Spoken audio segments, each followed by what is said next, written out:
From the Cactus KCTS FM Phoenix, I'm Jamison Greenwood with Greenwood and Company. Well, I hope everybody's been having a good week, that you've all started enjoying your new hobbies that many people have started for the new year. I was helping out my aunt at Hobby Lobby the other day, and I happened to notice some of the canvases there, and I realized, sometimes people will sell a canvas at auction, and there's nothing on it. It's literally painted white or painted black or painted gray, and there's nothing more. And they get hundreds of thousands, if not millions of dollars for them. And it reminded me of a strange experience I had at an art auction when I was in the Arizona high country, and also some people I met who taught me the difference between the slightly weird and the very weird. While I was working as a newspaper reporter in college, the Pinecone Journal-Gazette would send me to cover various stories, some as basic as road closures, business anniversaries, or maybe a new restaurant opening, but my favorite stories were always arts and culture. However, this type of reporting can also take you to really bizarre places.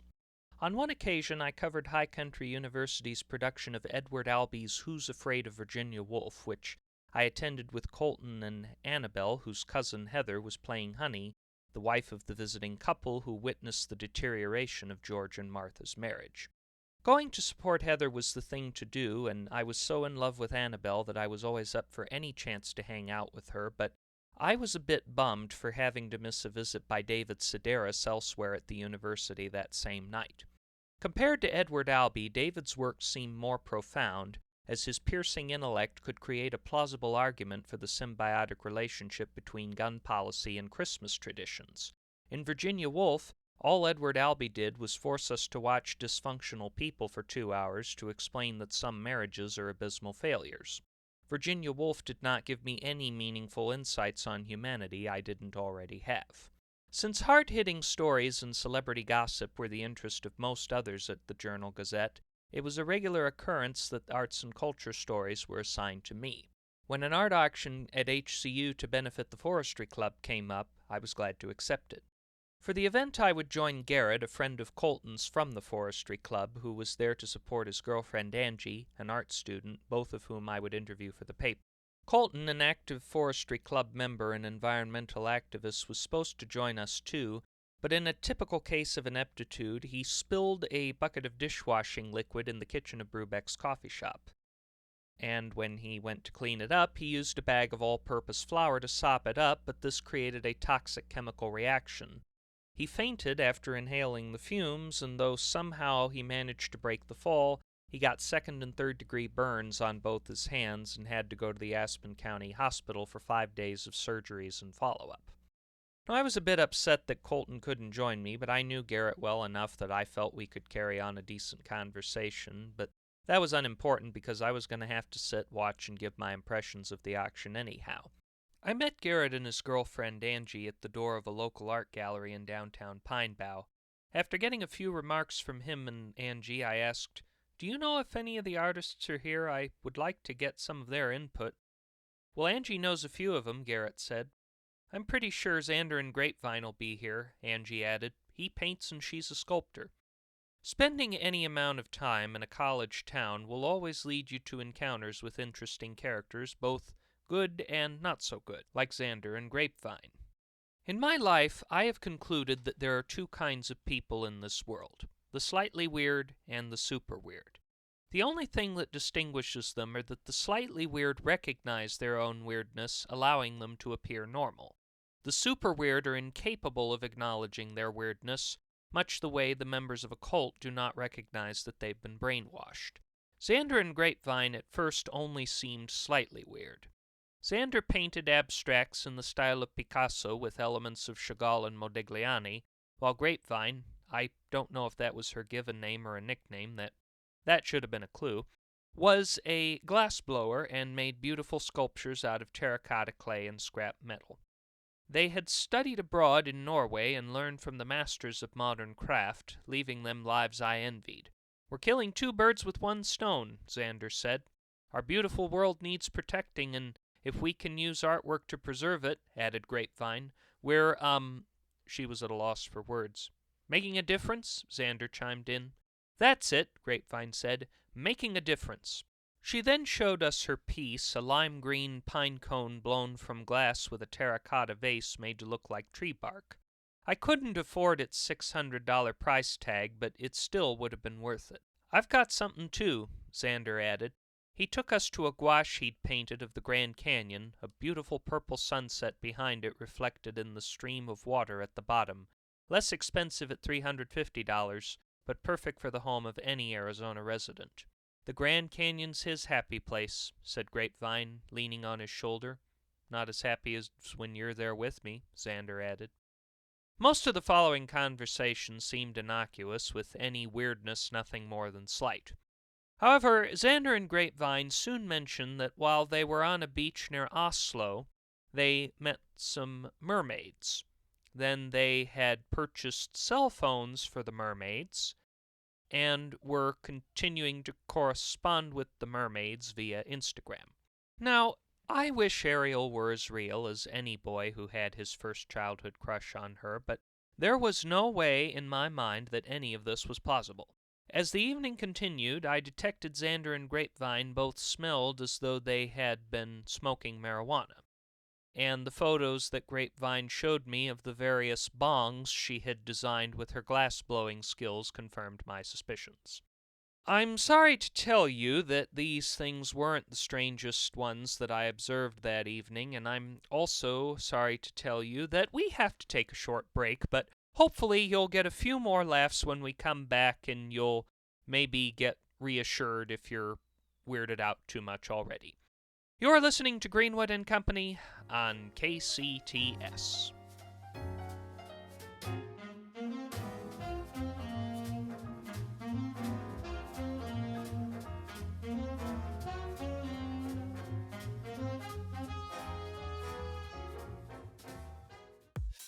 Cardio, weightlifting, pushing yourself further and further beyond your limits.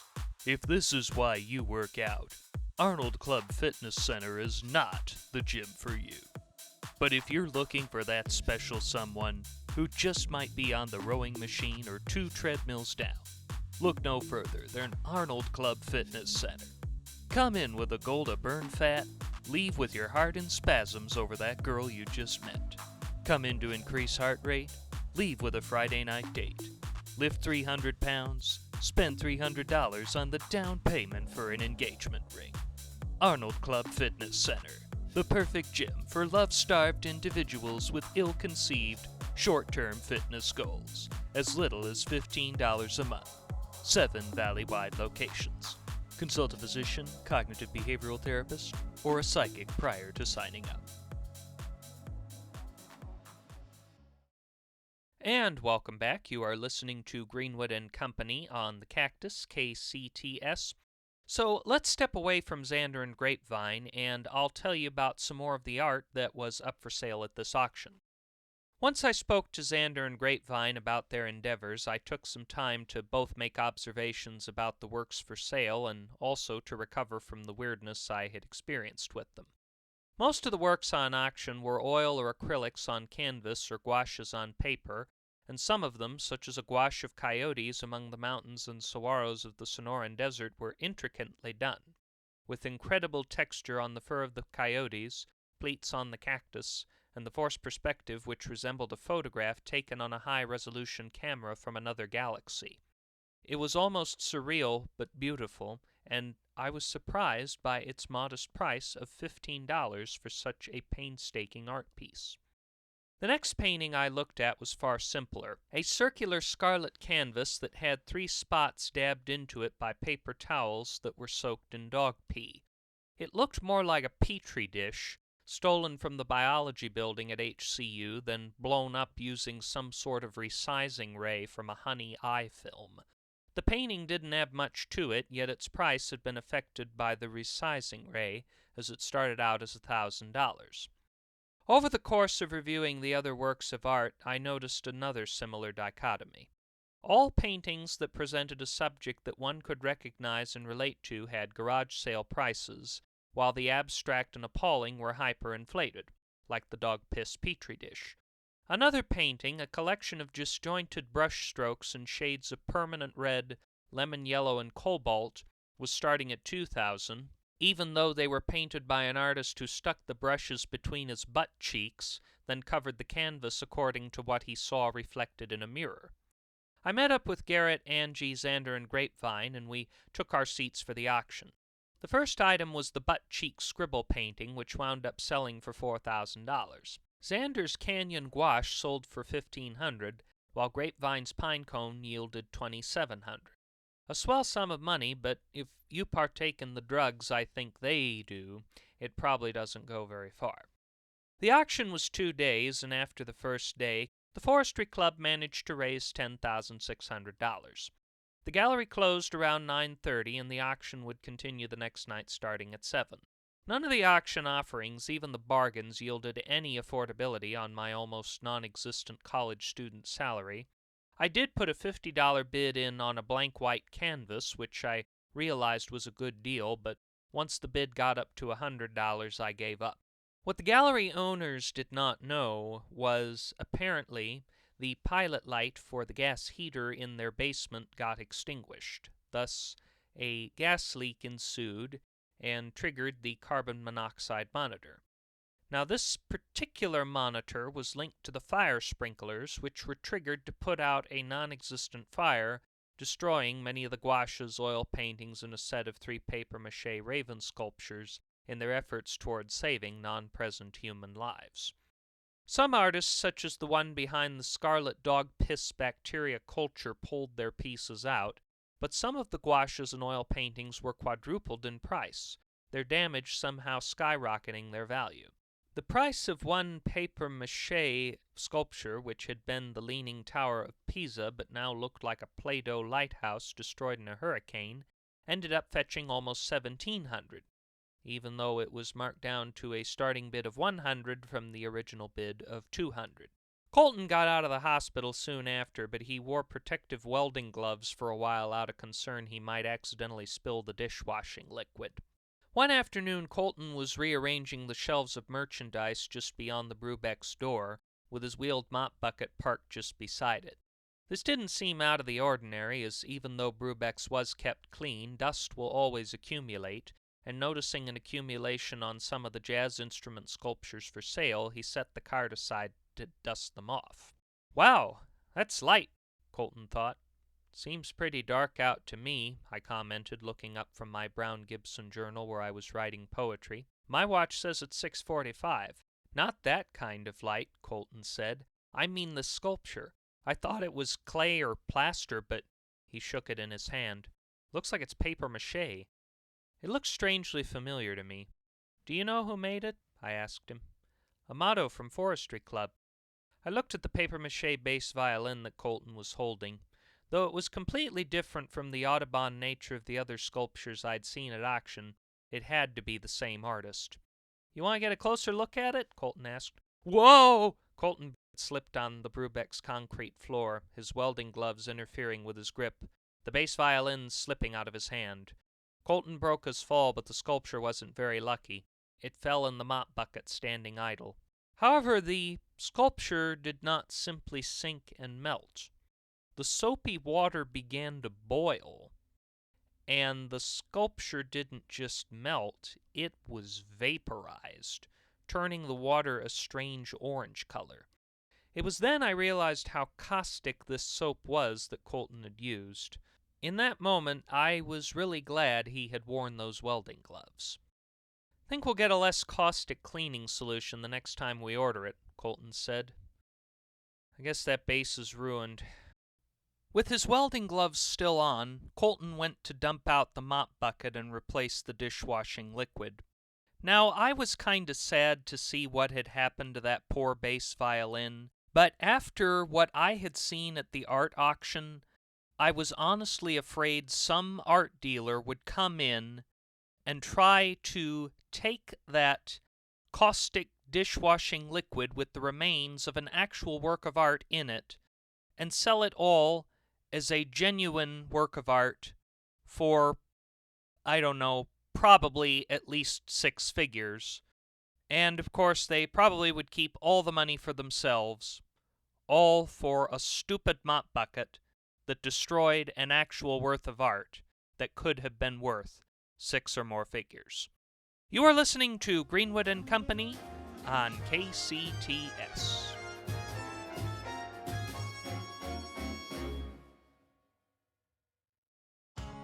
The weekend is here. Time to relax, make new friends, and look for love. What do all these things have in common? They make a perfect pair with Judge Thatcher's Lawful Lager. A cool, refreshing blend of wheat, hops, and castor beans for that repellent but refreshing taste. We'll make you forget all your cares of the week, reveal things that will make your friends burst out laughing, and if you're lucky enough to get a first kiss, your mouth will be clean as a freshly sanitized public urinal. Every time a gavel lands, have Lawful Lager close at hand. Judge Thatcher's Lawful Lager. Available in cans, bottles, or fast-dissolving strips to freshen your mouth. Please drink responsibly. Support for Greenwood and Company and the Cactus, KCTS, comes from the Society for Cats with Mathematics Test Anxiety, along with support from the Shag Carpet Preservation Fund and the Save the Floppy Disks Foundation. Well, I'm sure most of you have heard of a gentleman who used to paint on TV. His name was Bob Ross. He had the afro, and he always taught us anyone can learn to paint and that there are no mistakes. All we have is just happy little accidents, according to him. Well, I must tell you, I tried to do his method of painting one time, and it wasn't exactly as easy for me and met with a little bit of trouble, as I describe in this poem, Oil Painting Woes. Each Saturday at 7 in the morning on TV, Bob Ross would do a painting of a landscape wild and free, with happy trees and mountains, happy skies of phthalo blue, and he felt the greatest artist who had ever lived was you. So amidst a mighty struggle with a wretched writer's block, I ventured to an artist's store and started taking stock. When I saw the modest prices of a dozen tubes of paint, I resolved to paint a canvas of a landscape ever quaint. After paying for the tubes as well as canvas and the brushes, once at home I set my easel up and felt creative rushes. But as I pried the lid from off the can of liquid white, the scent of heavy oil gave my nose a chilling fright. As I read the can of thinner, I developed second thoughts regarding all the pigments and equipment I had bought. Please only use this thinner with abundant ventilation. With this warning I developed ever more acute vexation. But I brushed the waiting canvas in a coat of liquid white, then I took a brush of phthalo blue and started graceful flight, making strokes to form a happy sky as per Bob Ross' instructions, but I failed to see my strokes were causing small but real destruction. As I dragged the 2-inch brush across my ever-happy sky, I failed to notice droplets that the bristles sent to fly. I colorized the canvas plus the table and the chairs, though at first you wouldn't notice if you didn't closely stare. But when those droplets triggered tiny spots of phthalo blue on the tables and the chairs, my endeavors now were screwed. It would devastate my father, and my mother she would scream, and so swift would be the ending of my newfound artist's dream. So I sopped up all the droplets with a handy cotton rag. All the droplets were absorbed with just a few swift gentle drags. Then I carried out my easel to a wide spot out of doors, where no fears of straying droplets would go flying any more. So keep working on your masterpiece of mountains, trees, or tides, but unless you have a studio, use oil paint outside.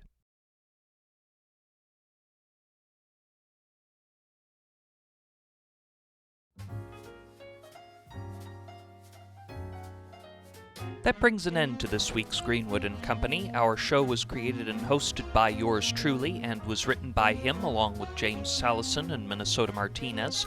The engineer is Ivan Crosby. Jonas Andrews answers the phones even though we don't take calls on this program. The theme was composed by Martin Landstrom, and our costumes are provided by Grandma's Garage Thrift Shop. All the characters, settings, and situations depicted in this program, along with all advertised products, are entirely fictional and any similarities to products, events, or persons, living or dead, is entirely coincidental. Also, KCTS is not an actual radio station. Be sure to visit our website at JamisonGreenwoodPodcast.com to learn more about Greenwood & Company, and make sure to follow us on the podcast platform of your choice and share with your friends on social media. Just a reminder to please be careful if you are going out on the 101, the 17, or Route 66 tonight. I'm Jamison Greenwood, and until we meet again, stay healthy, stay safe, and stay young at heart. Good night.